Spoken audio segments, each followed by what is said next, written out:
মক্কার নির্জন এক পাহাড়ি গুহায় বসে এক ব্যক্তি গভীর ধ্যানে নিমগ্ন। চারপাশ নিস্তব্ধ, বাতাসের হালকা শোষ শব্দ। রাতের অন্ধকারে আকাশে নক্ষত্রের জন্য অপার্থিব আলো ছড়াচ্ছে। এ ব্যক্তি আর কেউ নন, মানবতার সর্বশ্রেষ্ঠ আদর্শ মহানবী হযরত মুহাম্মদ সাল্লাল্লাহু আলাইহি ওয়াসাল্লাম। এভাবেই কেটে যাচ্ছিল দিন, রাত, মাস। হঠাৎ এক রাতে, রমজান মাসের একটি বিশেষ রাত, লাইলাতুল কদর, যে রাত সম্পর্কে মহান আল্লাহ তাআলা বলেন, নিশ্চয়ই আমি কোরআন নাজিল করেছি কদরের রাতে।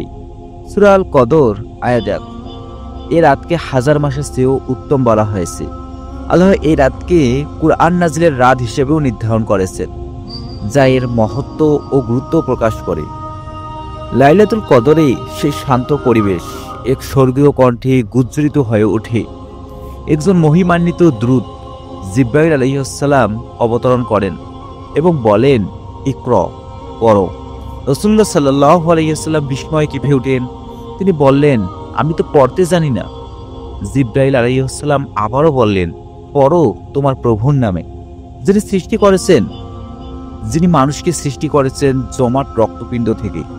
পড়ো, আর তোমার প্রতিপালক পরম দয়ালু, যিনি কলমের মাধ্যমে শিক্ষা দিয়েছেন, মানুষকে যা সে জানতো না তা শিখিয়েছেন।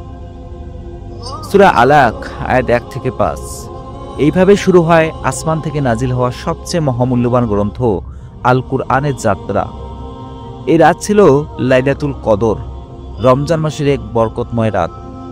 রমজানকে বিশেষ মর্যাদা দেওয়া হয়েছে, কারণ এই মাসেই মহান আল্লাহ তাআলা মানবজাতির জন্য তার চূড়ান্ত বিধান পাঠিয়েছেন। কুরআন শুধু একটি গ্রন্থ নয়, এটি মানবতার মুক্তির পথ, আলোর দিশারি। যখনই কোনো ব্যক্তি জীবনের অন্ধকারে পথ হারিয়ে ফেলে, কুরআনের আলোই তাকে সঠিক পথ দেখায়। এই গ্রন্থ শিক্ষা দেয় কিভাবে সত্যকে আঁকড়ে ধরা যায়, কিভাবে আল্লাহর সন্তুষ্টি অর্জন করা যায়। রমজান মাস শুধু রোজা রাখার জন্য নয়, এই মাসেই প্রকৃতির সৌন্দর্য কুরআনের সাথে ঘনিষ্ঠ সম্পর্ক তৈরি করা।